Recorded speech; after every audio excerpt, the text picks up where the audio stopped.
यहाँ शिव और विष्णु के बारे में पौराणिक कथाओं से दिलचस्प कहानियाँ पेश हैं। उनमें एक कहानी उस समय की जब शिव का घर विष्णु ने ले लिया। क्या आप बद्रीनाथ की कहानी जानते हैं? ये वो जगह है जहाँ शिव और पार्वती रहते थे। यह उनका घर था। एक दिन नारायण यानी विष्णु के पास नारद गए और बोले, आप मानवता के लिए एक खराब मिसाल हैं। आप हर समय शेषनाग के ऊपर लेटे रहते हैं। आपकी पत्नी लक्ष्मी हमेशा आपकी सेवा में लगी रहती हैं और आपको लाड करती रहती हैं। इस ग्रह के अन्य प्राणियों के लिए आप अच्छी मिसाल नहीं बन पा रहे हैं। आपको सृष्टि के सभी जीवों के लिए कुछ अर्थपूर्ण कार्य करना चाहिए। इस आलोचना से बचने और साथ ही अपने उत्थान के लिए भगवान को भी ऐसा करना पड़ता है। विष्णु तप और साधना करने के लिए सही स्थान की तलाश में नीचे हिमालय तक आए। वहाँ उन्हें मिला बद्रीनाथ, एक अच्छा सा छोटा सा घर जहाँ सब कुछ वैसा ही था जैसा उन्होंने सोचा था। साधना के लिए सबसे आदर्श जगह लगी उन्हें ये। वो उस घर के अंदर गए। घुसते ही उन्हें पता चल गया कि यह तो शिव का निवास है और वह तो बड़े खतरनाक व्यक्ति हैं। अगर उन्हें गुस्सा आ गया तो वो आपका ही नहीं खुद का भी गला काट सकते हैं। ऐसे में नारायण ने खुद को एक छोटे से बच्चे के रूप में बदल लिया और घर के सामने बैठ गए। उस वक्त शिव और पार्वती बाहर कहीं टहलने गए थे। जब वे घर वापस लौटे तो उन्होंने देखा कि एक छोटा सा बच्चा जोर जोर से रो रहा है। पार्वती को दया आ गई।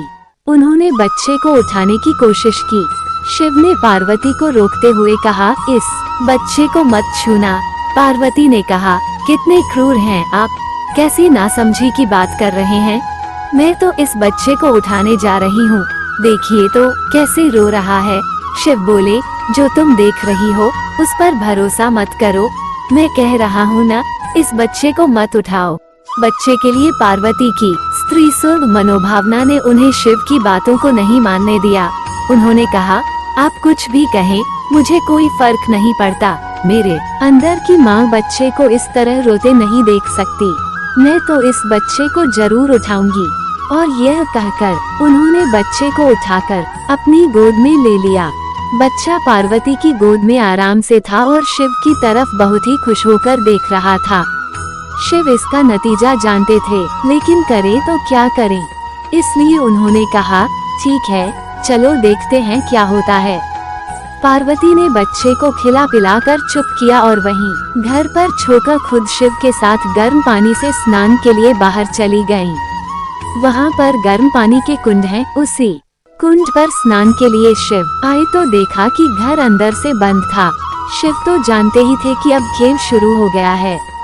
पार्वती हैरान थी कि आखिर दरवाजा किसने बंद किया। शिव बोले, मैंने कहा था ना, इस बच्चे को मत उठाना। तुम बच्चे को घर के अंदर लाई और अब उसने अंदर से दरवाजा बंद कर लिया है। पार्वती ने कहा, अब हम क्या करें? शिव के पास दो विकल्प थे। एक, जो भी उनके सामने है उसे जलाकर भस्म कर दें, और दूसरा, वे वहां से चले जाएं और कोई और रास्ता ढूंढ लें। उन्होंने कहा, चलो कहीं और चलते हैं, क्योंकि यह तो तुम्हारा प्यारा बच्चा है, इसलिए मैं इसे छू भी नहीं सकता। मैं अब कुछ नहीं कर सकता, चलो कहीं और चलते हैं। इस तरह शिव और पार्वती को अवैध तरीके से वहां से निष्कासित कर दिया गया। वे दूसरी जगह तलाश करने के लिए पैदल ही निकल पड़े।